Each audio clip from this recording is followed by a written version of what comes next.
Assalamualaikum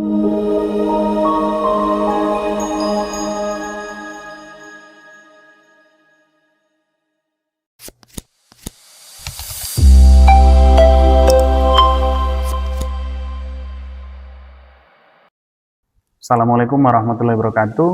Perkenalkan, saya Alwi Dahlan Ritonga, dosen ilmu politik di Universitas Sumatera Utara. Pada kesempatan kali ini, saya akan membuat video pembelajaran untuk Serdos. Adapun mata kuliah yang akan saya angkat yaitu mata kuliah metodologi ilmu politik, dan tema materinya terkait dengan ontologi, epistemologi, dan aksiologi dalam ilmu politik. Mata kuliah metodologi ilmu politik ini adalah mata kuliah wajib di program studi, dan tentu saja ada CPL, kemudian ada CPMK dan sub CPMK. Nah, untuk CPL mata kuliah ini menyasar 3 CPL, yaitu yang pertama kemampuan untuk menguasai konsep dan teori ilmu politik. Kemudian CPL yang kedua, mampu menguasai metode penelitian dalam ilmu politik. Kemudian CPL yang ketiga, mampu menghasilkan tulisan dalam bidang politik yang sesuai dengan kaidah-kaidah ilmiah. Setelah CPL tentu saja ada CPMK, yaitu CPMK-nya adalah untuk menguasai konsep dasar metodologi penelitian ilmu politik. Kemudian setelah CPMK ada sub CPMK. Sub CPMK-nya adalah mahasiswa mampu menjelaskan dan menganalisis landasan filosofis, ontologis, epistemologis, dan aksiologis dari penelitian ilmu politik. Kemudian serta supaya mahasiswa mampu menerapkannya. Itu adalah profil dari mata kuliah ini. Kemudian pembelajaran di mata kuliah ini diterapkan sistem sinkronus dan asinkronus. Untuk sinkronus tentu saja tatap muka secara langsung di kelas, ada interaksi, ada ceramah, dan seterusnya. Lalu kemudian untuk asinkronus, mata kuliah ini juga aktif di e-learning. Mahasiswa bisa mengakses pembelajaran yang sudah disediakan di e-learning. Mata kuliah ini disampaikan atau diajarkan dengan menggunakan metode DIA, yaitu delivery, interaction, kemudian assessment. Untuk delivery nanti di video ini saya akan menampilkan proses penyampaian materi. Kemudian untuk interaction juga nanti akan ada interaksi antara saya dengan mahasiswa berupa diskusi dan tanya jawab. Kemudian yang ketiga assessment. Di mata kuliah ini saya menerapkan sistem pembelajaran project based learning dengan komponen nilai sebanyak 55% untuk project based learning. Sisanya untuk UAS, tugas individu, UTS, dan seterusnya dihitung secara proporsional. Mudah-mudahan video ini bisa bermanfaat sebagai video pembelajaran khususnya untuk keperluan PDD, UKT, PT. Ya. Video untuk pernyataan diri dosen untuk unjuk kerja Tridharma Perguruan Tinggi. Sekian dan terima kasih. Assalamualaikum warahmatullahi wabarakatuh. Selamat siang, salam sejahtera untuk kita semua. Bagaimana kabarnya? Sehat? Sehat, alhamdulillah. Sudah makan siang? Sudah atau belum? Sudah, tapi suaranya kayak lagi belum makan pagi malah. Sudah makan ya? Sudah, oke. Oh ya, selamat datang di kelas metodologi ilmu politik. Hari ini kita masuk untuk pertemuan yang kedua. Ya, setelah sebelumnya kita sudah belajar dan sudah berdiskusi tentang gambaran mata kuliah kita secara umum. Nah, pada hari ini kita akan mempelajari tema yang kedua, yaitu tentang ontologi, epistemologi, aksiologi dalam ilmu politik. Nah, tema ini sangat penting, adik-adik sekalian. Kenapa? Karena ini adalah fondasi yang paling awal ketika kita ingin menjadi seorang peneliti. Dan ini tidak hanya harus diketahui oleh mahasiswa ilmu politik, ya, semua bidang ilmu harus mengetahui ini. Nah, walaupun nanti pada proses pembelajarannya, ini akan sangat abstrak dan sangat filosofis. Ya, ini memang kajiannya lebih dekat ke filsafat ilmu. Tetapi karena kita mahasiswa ilmu politik, kita akan bedah di ilmu politik sebenarnya apa sih ontologi, epistemologi, dan aksiologinya. Nah, perlu juga diketahui bahwa setiap bidang ilmu pasti mempunyai komponen ini. Tidak sah atau tidak bisa dikatakan satu bidang ilmu berdiri kalau tidak mempunyai komponen ini. Hanya saja terdapat perbedaan yang sangat jelas antara bidang social science dengan bidang sains, ya, eksakta. Kalau di eksakta jelas ya, seperti ilmu fisika, ontologinya jelas. Dia akan mempelajari hal-hal yang berkaitan dengan materi, benda, ruang, waktu, dan seterusnya. Kalau di biologi, ya hal-hal yang berkaitan dengan makhluk hidup, gitu ya, makhluk hidup dan yang tidak hidup. Kalau di kimia, belajar tentang materi juga, tetapi eh, dilihat dari aspek yang lebih kecil lagi, ya, seperti molekul, apalagi itu, senyawa gitu kan, kandungan kimiawi dan seterusnya. Nah, di ilmu politik apa? Itu yang menjadi pertanyaan bagi kita. Kenapa kita harus belajar ini di awal? Karena ketika kita salah pijakan, nanti kedepannya bisa salah.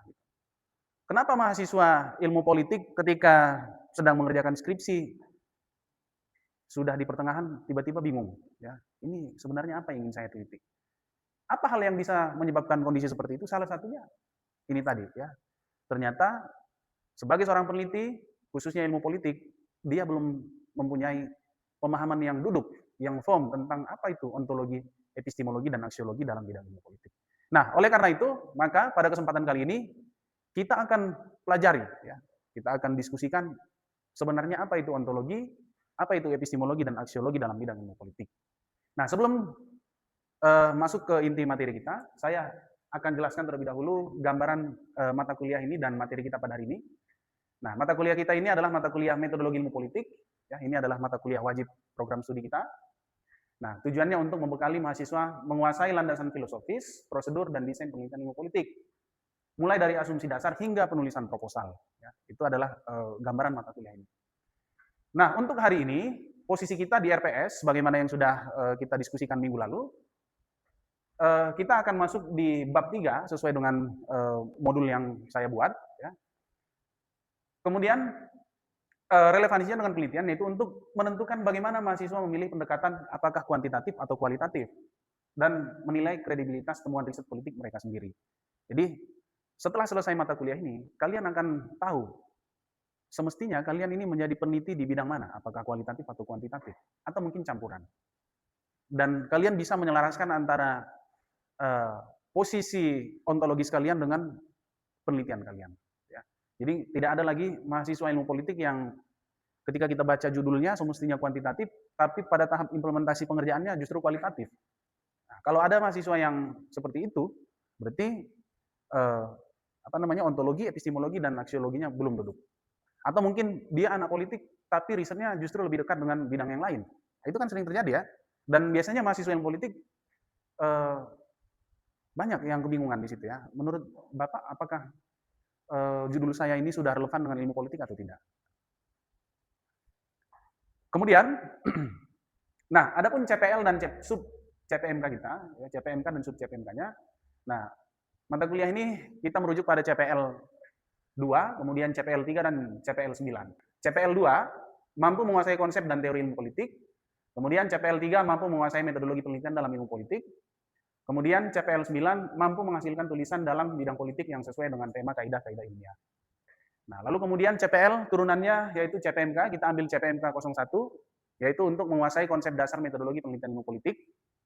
Lalu kemudian turunannya lagi yaitu sub CPMK 02, yaitu mahasiswa mampu menjelaskan dan menganalisis landasan filosofi, ontologi, epistemologi, dan aksiologi dalam penelitian ilmu politik, serta menerapkannya pada kasus nyata.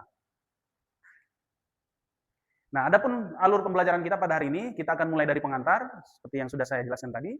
Kemudian kita akan masuk mempelajari materi tentang ontologi, kemudian epistemologi, aksiologi.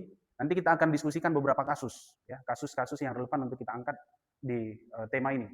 Kemudian nanti kita akan refleksi, lalu kemudian saya akan jelaskan assessment-nya. Saya bikin di akhir sengaja supaya nanti adik-adik mahasiswa tahu tugas yang akan dikerjakan nanti akan masuk kemana komponen penilaiannya. Pembelajaran di mata kuliah ini kita menerapkan dua sistem perkuliahan. Yang pertama sinkronus dan asinkronus. Nah, sinkronus seperti saat ini tatap muka antara kalian dan saya langsung berhadapan-hadapan. Nanti dalam proses pembelajaran ini tentunya kita akan interaktif, ya, ada diskusi tanya jawab. Lalu kemudian ada yang asinkronus, ya. Asinkronus ini, nah ini yang saya maksud di pertemuan pertama kemarin. Kalian harus gunakan e-learning. Kalian sudah gunakan e-learning semua kan? Sudah ya, sudah login dan sudah enroll mata kuliahnya. Nah, Tentu saja kita harus berangkat dari pengertian, supaya kita punya pemahaman yang sama tentang istilah-istilah yang ada di mata kuliah ini. Mungkin di antara kalian ada yang sudah pernah dengar istilah ontologi, epistemologi, dan aksiologi? Ada yang sudah pernah dengar? Atau mungkin barangkali ini baru pertama kali dengar istilah ontologi? Ada yang baru pertama kali mendengarkan istilah ontologi? Iya, oke. Nah, epistemologi? Ada yang baru pertama kali dengar? Oke. Aksiologi? Nah, justru ini yang paling asing bagi kalian ya, padahal istilah aksi itu kan sering terdengar ya. Oke. Nah, coba saya akan jelaskan satu persatu. Ontologi ini ya jelas ini bukan bahasa Indonesia, asal muasalnya berasal dari bahasa Yunani, terdiri dari dua kata, yaitu ontos dan logos. Ontos itu artinya yang ada, atau bahasa lebih canggihnya lagi, yang real gitu ya. Apa sih realitas itu? Ontologi adalah cabang filsafat yang mempersoalkan hakikat realitas. Apa yang ada dan dalam bentuk apa ia ada?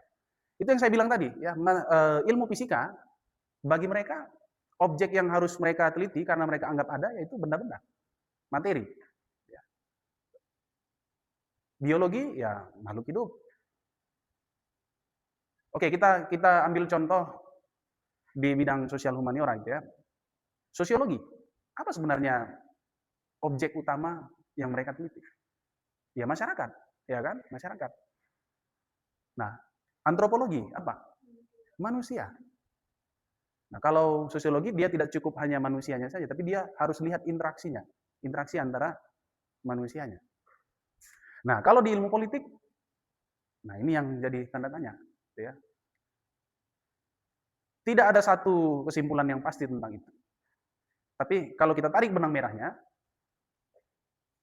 ontologi bidang ilmu politik itu adalah kekuasaan.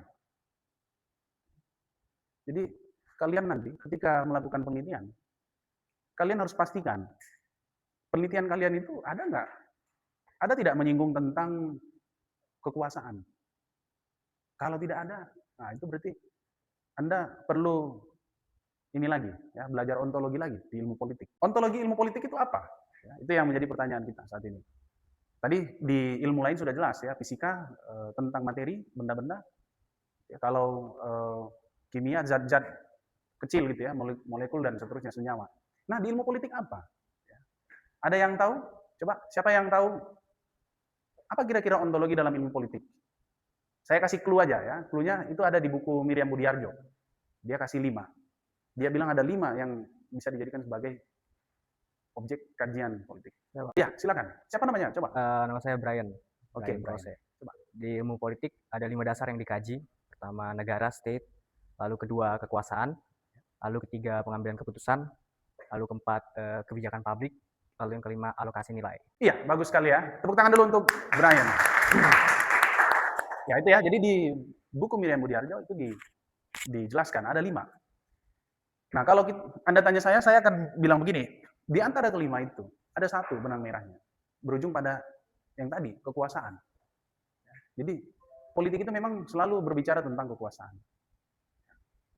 Makanya di mata kuliah pengantar ilmu politik sudah saya sampaikan, ya, politik itu apa sih? Politik adalah bagaimana cara mendapatkan kekuasaan, bagaimana cara menjalankan kekuasaan, lalu bagaimana cara mempertahankan kekuasaan. Ya, itu semua intinya. Nah, yang kedua, epistemologi, ini juga bahasa asing, bahasa Yunani, terdiri dari 2 suku kata, yaitu epistem, lalu kemudian logos. Epistem itu artinya pengetahuan, ya, logos artinya ilmu, ya, ilmu yang mempelajari tentang pengetahuan. Refleksi sistematis atas apa itu pengetahuan, dari mana asalnya, dan bagaimana kita tahu ia benar. Contohnya seperti tadi, ya, ontologinya sudah jelas, kekuasaan. Lalu secara epistemologi, bagaimana cara mempelajari, bagaimana cara mengetahui tentang kekuasaan itu?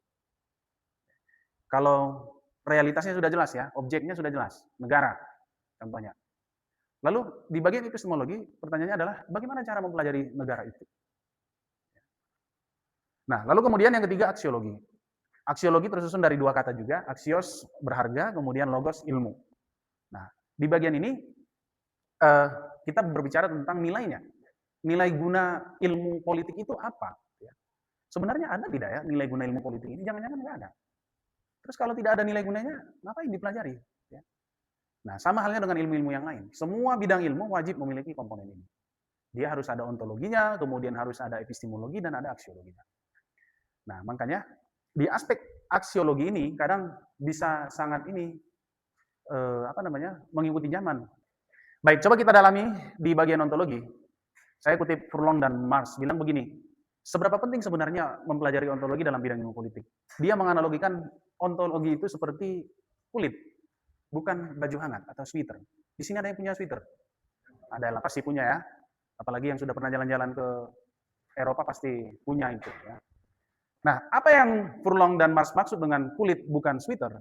Dia bilang begini, kalau sweater itu bisa ganti-ganti, ya kan? Kan nggak mungkin kalian tidak mungkin pakai sweater di musim panas, ya kan? Lagi di Arab Saudi pakai sweater, itu tidak cocok. Kalau lagi di Arab Saudi pakai gamis, tapi kulit tidak mungkin bisa Anda ubah, bisa, operasi plastik, ya kan? Tapi itu hal yang ini ya. Tapi secara dasarnya kan kulit itu kan sesuatu hal yang tidak bisa diubah-ubah, ya kan? Tidak bisa kita besok maunya warna kulit saya agak coklat gitu, kan nggak bisa ya? Maunya agak-agak pink sedikit, biar apa? Tidak bisa. Nah, sepenting itulah ontologi dalam bidang ilmu, khususnya dalam bidang ilmu politik. Ya, jadi kulit itu tidak mungkin berubah, ontologi Anda itu tidak mungkin berubah. Tapi kalau sweater itu bisa berubah. Nah, dalam bidang ilmu politik berdasarkan berbagai literatur, khususnya Mars, ya, Furlong dan Mars, kemudian Mars dan Stoker, mereka mengkategorikan ontologi itu ada dua. Pijakan ontologis itu ada dua. Pertama adalah objektivisme atau sering disebut sebagai fondasionalisme, kemudian konstruktivisme. Nah, ini dua hal ini sangat berbeda dalam melihat realitas. Yang pertama, yang objektivisme, dia menganggap realitas adalah sesuatu hal yang independen, berada di luar diri individu. Ya. Sesuatu hal itu benar ya sebagaimana adanya. Nah, yang kedua, konstruktivisme kebalikannya. Dia menganggap bahwa realitas dibentuk oleh interpretasi dan praktik diskursif manusia. Jadi, benar atau tidaknya sesuatu itu kembali kepada pandangan subjektif kita. Contohnya ini, kalau saya tanya kalian, ini apa ini? Botol minum. Kenapa? Karena kalian melihat secara objektif bahwa ini adalah botol minum. Iya kan? Berarti Anda masuk kategori objektivisme. Tapi kalau umpamanya Anda tanya saya, ya, terus saya bilang ini alat untuk melempar manusia, boleh nggak itu? Hah? Boleh aja kan? Kenapa? Karena saya menginterpretasikan ini sebagai benda yang bisa dilemparkan ke orang yang sedang tidak fokus. Jadi itu dua hal yang sangat berbeda.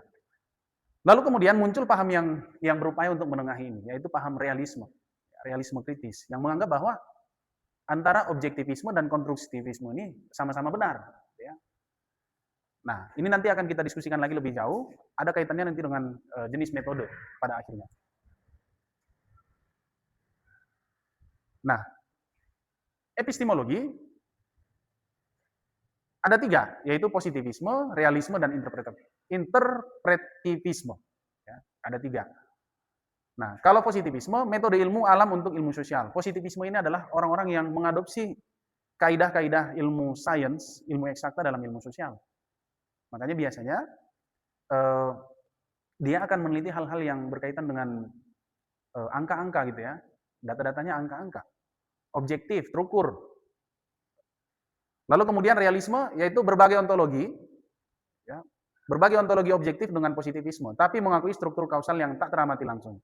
Jadi dia mengakui positivisme, juga mengakui interpretivisme. Lalu kemudian yang ketiga adalah interpretivisme itu sendiri, yaitu menolak generalisasi universal, menekankan pemahaman atas makna yang kontekstual dan reflektif. Jadi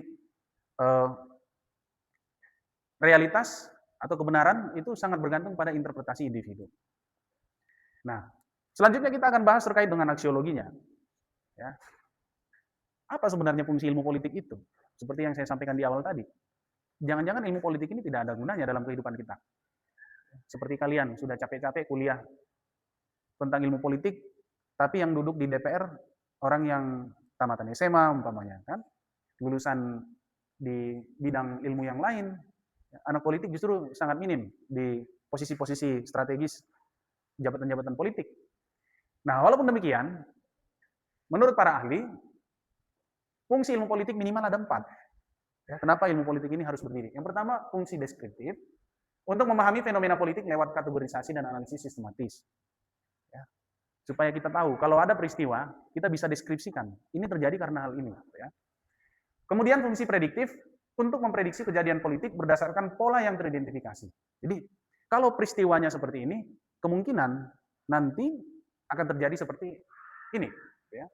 Kalau dinamika di lembaga DPR terjadi seperti ini, koalisinya tidak kuat, maka nanti akan terjadi ketidakstabilan kepemimpinan dan seterusnya. Kemudian fungsi eksplanatoris, ya, menjelaskan mengapa fenomena politik terjadi dengan cara tertentu. Ya, kenapa terjadi ketidakcocokan, ketidakharmonisan koalisi. Nah, itu bisa dijelaskan di ilmu politik. Kemudian yang terakhir normatif, preskriptif, ya, merekomendasikan bagaimana institusi dan kebijakan seharusnya dirancang. Jadi dengan mempelajari ilmu politik, seharusnya kita bisa memberikan masukan-masukan, ya, memberikan gagasan-gagasan bagaimana mestinya politik dijalankan di suatu negara. Nah, selanjutnya ini gambaran ininya ya, alur mulai dari ontologi, epistemologi, dan aksiologi. Ya, di mana tadi sudah kita jelaskan juga, ontologi itu berbicara tentang apa yang diasumsikan sebagai realitas. Kalau Anda bilang negara, ya negara. Kalau Anda bilang power, kekuasaan, ya kekuasaan. Ya. Lalu kemudian epistemologinya, bagaimana kita mengenalnya? Apa pengetahuan yang kita anggap valid? Bagaimana cara mengetahuinya? Ya. Kalau Anda bilang tadi negara, terus bagaimana cara mempelajari negara yang benar? Ya. Apa metodologi yang kita gunakan? Lalu kemudian aksiologinya, untuk apa pengetahuan ini digunakan? Apa nilainya dan bagi siapa? Ya. Nah, kita masuk ke contoh studi kasus. Saya ambil salah satu kasus yang paling fenomenal di dunia tentang pemilu. Nah, di tahun 2015 di Amerika dan di Inggris sedang terjadi kampanye besar-besaran. Ya, di Inggris kampanye tentang Brexit, di Amerika kampanye tentang calon presiden Donald Trump. Kalian tahu Donald Trump? Tahu ya? Nah, Donald Trump sejak awal kampanye dia dikenal sebagai kandidat yang dianggap nyeleneh lah, aneh-aneh, ya. Gaya kampanyenya sangat tidak mencerminkan kenegarawanan. Ya, bahasa-bahasa yang dikeluarkan bahasa-bahasa yang sangat tidak etis, ya. Bahkan kadang bahasa-bahasa yang amoral, ya, rasis, seksis dan seterusnya. Tapi kenapa ya Donald Trump bisa menang di Amerika? Nah, itu. Nah, ternyata ada salah satu lembaga konsultan politik di Inggris yang menjadi salah satu dalangnya. Nah, Cambridge Analytica pada saat itu dikatakan mencuri data-data hampir 40-50 juta orang pengguna Facebook, ya, dengan cara teknik phishing gitu ya. Phishingnya tapi pengguna Facebook tidak sadar mereka sedang di phishing data-datanya. Melalui apa itu? Melalui game-game Facebook. Kalian pernah ikut game-game di Facebook atau di media sosial? Hati-hati. Secara tidak sadar, sebenarnya data-data kalian sedang ditarik oleh Facebook. Nah, itulah yang digunakan oleh Cambridge Analytica. Ya, mereka memprofil psikografis penduduk Amerika dan Inggris pada saat itu dari data-data. Ternyata dengan data-data itu langsung bisa di-mapping. Ya. Penduduk Amerika atau Inggris ini sukanya konten-konten seperti apa. Lalu kemudian disisipin ya ideologi-ideologi, video-video yang memang mereka sukai. Menggunakan algoritma dan efek filter bubble. Nah, ini kan satu hal yang satu sisi sebagai konsultan politik dia menjalankan kaidah-kaidah yang secara metodologi bagus gitu ya. Tapi secara nilai ini bagaimana? Nah, ini jadi tentu saja ini satu hal yang problematik ya. Menurut kalian Cambridge Analytica sedang memperbaiki politik atau sedang menghancurkannya? Ada yang bisa kasih ini pandangan? Coba. Menurut Anda Cambridge Analytica itu justru memperbaiki politik atau justru merusak politik? Mungkin aku, Bang. Ya, silakan. Kalau dari pandanganku sendiri, Bang, dengan adanya Cambridge Analytica, kita jadi mengetahui bagaimana keputusan psikologi seseorang bisa dipengaruhi dengan filter bubble. Jadi konsep-konsep hegemoni itu merusak lah, Bang, filsafat-filsafat positivisme, Bang. Jadi kita nggak tahu, Bang, apakah itu berasal dari dirinya sendiri atau memang dari gangguan dari luar. Ya, menarik. Ya, artinya Satu sisi kita kagum dengan teknik atau metodologi yang digunakan, tetapi di sisi lain ternyata menimbulkan efek yang luar biasa gitu ya. Ketika Donald Trump terpilih itu kan wajah politik di dunia berubah. Ya. Yang kita ketahui Amerika sebagai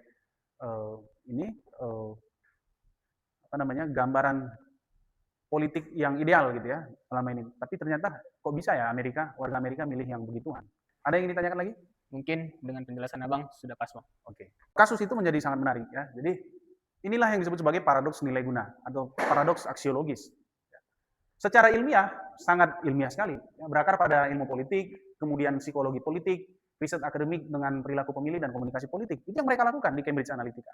Ya, mereka bisa ramu itu, mereka bisa hasilkan temuan riset yang menarik, bahkan bisa sampai membuat perilaku seorang individu berubah. Ya.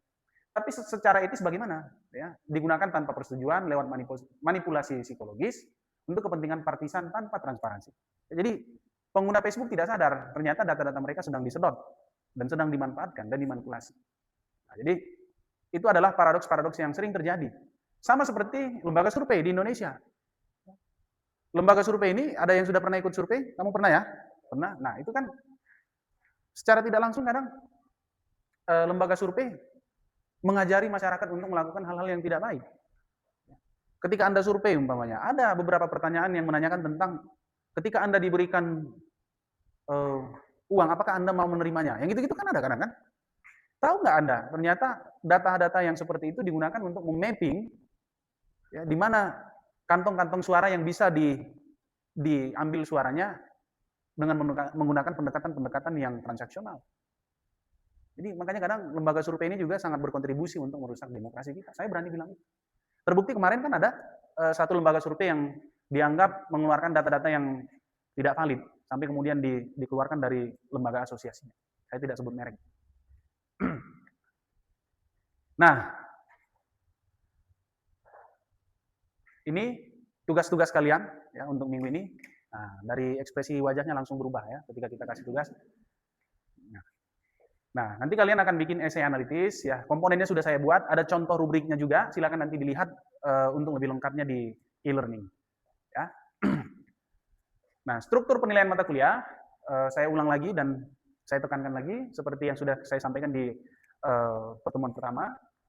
Komponennya ada ini ya. Kuis 7,5%, tugas individu 21%, tugas kelompok 16%, mini riset 20%, ya. UTS mingguan 20%, UAS minggu ke-16 15%. Nah, apa saja key takeaways-nya? Ya, apa saja poin-poin pentingnya? Yang pertama, ontologi adalah asumsi tentang hakikat realitas, bukan klaim kebenaran mutlak. Ya, kemudian yang kedua, epistemologi menentukan cara pengetahuan itu dianggap sah. Ya, apakah Anda di posisi positivisme, realisme, interpretivisme. Kemudian aksiologi mengingatkan kita tentang pengetahuan ilmu politik tidak pernah netral nilai. Makanya sangat penting untuk memiliki nilai-nilai moral sebagai seorang sarjana ilmu politik, sebagai seorang politisi. Kemudian posisi ontologis, epistemologis adalah fleet, bukan sweater. Ya, jadi kalau Anda sudah tentukan posisi ontologis Anda, epistemologis Anda, jangan diubah-ubah lagi. Saran saya begitu, supaya konsisten. Kalau memang Anda orangnya kualitatif, ya sudah, kualitatif. Ya. Nah, makanya nanti ketika penelitian pun Anda cari masalah-masalah atau kasus-kasus yang memang bisa ditinjau dari perspektif kualitatif atau kuantitatif. Ya. Atau mungkin ingin digabung keduanya. Nah, ini referensinya, nanti bisa kalian akses, bisa dibaca di rumah. Nah, itulah materi kita untuk hari ini. Apakah ada yang ingin bertanya? Ada yang ingin didiskusikan? Tidak? Cukup? Sudah ngantuk? Sudah lapar? Iya. Nah, karena tidak ada pertanyaan, maka pertemuan kita untuk hari ini cukup sampai di sini. Mudah-mudahan materi-materi yang saya sampaikan bisa kalian tangkap dengan baik. Dan jangan lupa untuk mengerjakan tugas yang sudah saya lampirkan di e-learning. Sampai ketemu minggu depan. Kurang lebihnya saya mohon maaf. Bila titik walhidayah. Wassalamualaikum warahmatullahi wabarakatuh. Selamat siang, salam sejahtera, salam sehat.